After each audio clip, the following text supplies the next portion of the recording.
रहीम मज़्ज़िज़ नाज़रीन व सामीन अस्सलाम वालेकुम। आज एक मरतबा फिर आप सबके सामने हाज़िर हूँ और आज का मेरा जो टॉपिक है वो है करैक्टर सर्टिफिकेट के हवाले से। इस मुल्क के अंदर नौजवान हो या कोई भी ऐसा बंदा कि जो कभी बैरून मुल्क का जिसने सफ़र करना हो, किसी ने कोई सरकारी मुलाजमत के लिए और इवन जो सेमी गवर्नमेंट और प्राइवेट जो सेक्टर्स हैं वहाँ पे भी जॉब के लिए तो उसकी रिक्वायरमेंट होती है कि अपना मुतलका थाने से या अपने मुतलका डिस्ट्रिक्ट से वहाँ पे डीपीओ ऑफिस से करैक्टर सर्टिफिकेट बनवा के लाया जाए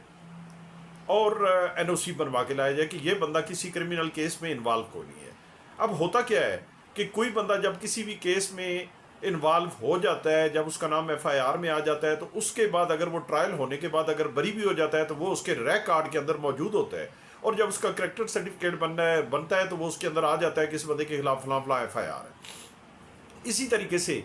कोर्ट्स के अंदर चलने वाले केसेस में खासकर अगर कोई बंदा बेल के लिए अगर जाता है किसी हायर कोर्ट में तो वहाँ पे जब उसका रिकॉर्ड पेश किया जाता है तो लिख दिया जाता है कि ये फलां फलां केस में इन्वॉल्व है और ये साथ नहीं होता कि ये बरी किस में है, सज़ा किस में है, ये इसकी क्या पोजीशन है। क्योंकि कानून के मुताबिक तो ये है, रिक्वायरमेंट ऑफ लॉ तो ये है कि एक बंदे के खिलाफ अगर 100 भी अगर केस है लेकिन अगर वो कन्विक्ट नहीं है, अगर वो सज़ा याफ्ता नहीं है तो वो केसेस उसके खिलाफ इस्तेमाल नहीं हो सकते, वो उसका नेगेटिव उसके करैक्टर के ऊपर उसका कोई इफेक्ट नहीं होता। लेकिन क्योंकि वो चीज़ रिकॉर्ड के अंदर मौजूद होती है और जब वो बंदा अपना वहाँ से करैक्टर सर्टिफिकेट लेता था तो उसके लिए बहुत ज़्यादा मुश्किलात और परेशानी का ये चीज़ बायस बनती थी। तो इसी चीज़ को रिजॉल्व करने के लिए ऑनरेबल हाई कोर्ट ने एक बड़ी लैंडमार्क जजमेंट पीएलडी 2023 लाहौर 512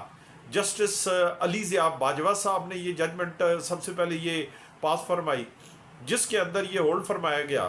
कि इस किस्म की कोई भी केस, कोई भी एफआईआर जिसके अंदर कोई बंदा एक्विट हो जाता है या अगर उसके खिलाफ या अगर उसको प्रोबेशन पे वो चला जाता है, क्योंकि प्रोबेशन भी किसी के खिलाफ बतौर सज़ा के इस्तेमाल नहीं हो सकती। अगर किसी को अगर छोटा मोटा अगर कोई फाइन है तो 100, 200, 500 रुपए का, तो वो उसके खिलाफ एक कन्विक्शन के तौर पे इस्तेमाल नहीं होगा और वो उसके करैक्टर सर्टिफिकेट के अंदर वो चीज़ मेंशन नहीं की जाएगी और उसको डिलीट होना चाहिए। उसके बाद फिर ये मैटर उसी लैंडमार्क मदर जजमेंट की बेस के ऊपर 18 दिसंबर 2023 को जस्टिस सरदार सरफराज खान डोगर साहब ने, लाहौर हाई कोर्ट के जज थे, उन्होंने ये पास फरमाया और होल्ड फरमाया और सेम उन्होंने भी ये डायरेक्शन इसमें पास फरमाई और पूरे पंजाब के अंदर through IG Punjab, police Punjab और इसी तरह डीआईजीज, एसएसपीज, आरपीओज वगैरह, डीपीओज वगैरह और पुलिस स्टेशंस के अंदर ये चीज़ जो है वो सर्कुलेट करवा दी गई कि जो police station record management system है, जो ऑनलाइन एक सिस्टम है जहाँ पे ये दर्ज कर दिया जाता है कि ये बंदा फलां फलां केस में इन्वॉल्व है, तो वहाँ पे जब कोई बंदा बरी हो जाता है तो उसके बाद उसको बाकायदा तौर पे वहाँ से डिलीट कर दिया जाए। उसका मकसद यही है कि ताकि जब उसका करैक्टर सर्टिफिकेट बने तो करैक्टर सर्टिफिकेट के अंदर ऐसी चीज़ ना आए, उसके ऊपर ये एक स्टिग्मा ना बने और उसके लिए इन फ्यूचर उसको जॉब लेने में, उसको बैरून मुल्क जाने में, उसको कोई वीज़ा अप्लाई करने में और बैरून मुल्क नौकरी करने में उसको ये रुकावट पेश नहीं। और जब वो अपना करैक्टर सर्टिफिकेट लेने के लिए या एनओसी लेने के लिए जब जाए पुलिस स्टेशन पे या अपने मुतलका डिस्ट्रिक्ट के डीपीओ ऑफिस में जब जाए मुतलका ब्रांच में, तो वहाँ पे ताकि कंप्यूटर के अंदर वो ख़त्म कर दिया जाए इस जजमेंट की रोशनी में। तो अब ये मैसेज आज का मैं इसलिए कन्वे कर रहा हूँ कि हमारे जितने भी भाई जिनको कोई ऐसी मुश्किलात दरपेश आ रही हैं तो इन जजमेंट्स के हवाले से वो डायरेक्ट वहाँ पे जाके बग़ैर किसी ऐसी सिफारिश के, बगैर किसी ऐसी सपोर्ट के वो डायरेक्ट जाके पुलिस स्टेशन में या डीपीओ ऑफिस में जहाँ से भी वो करैक्टर सर्टिफिकेट हासिल करेंगे बता सकती है जी कि ये मैं इस केस में बरी हो गया, मेरे खिलाफ ये केस नहीं रहा,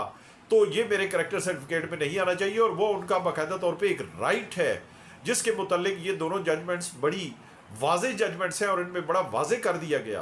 तो किसी भी दोस्त को अगर प्रॉब्लम हो इस हवाले से तो वो इन जजमेंट से सहारा भी ले सकते हैं और इन जजमेंट्स की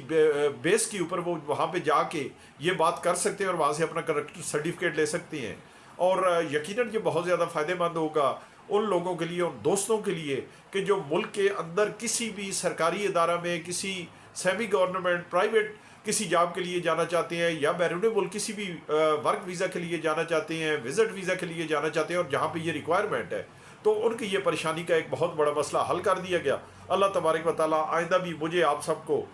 तौफीक और हिम्मत दे कि हम इस तरह की बातें एक दूसरे के साथ शेयर करते रहें, और अल्लाह तबारक व तआला करे कि हमारे मुल्क का निज़ाम अच्छा हो, हमारे मुल्क की अदालतें अच्छी हों, इस किस्म के अवामी मफादात के फ़ैसले जो हैं वो सादर होते रहें और हमारी हुकूमतें इस पर अमल करें। अल्लाह तबारक व तआला हम सबको अपनी हिफ्ज़-ओ-अमान में रखे। बहुत शुक्रिया।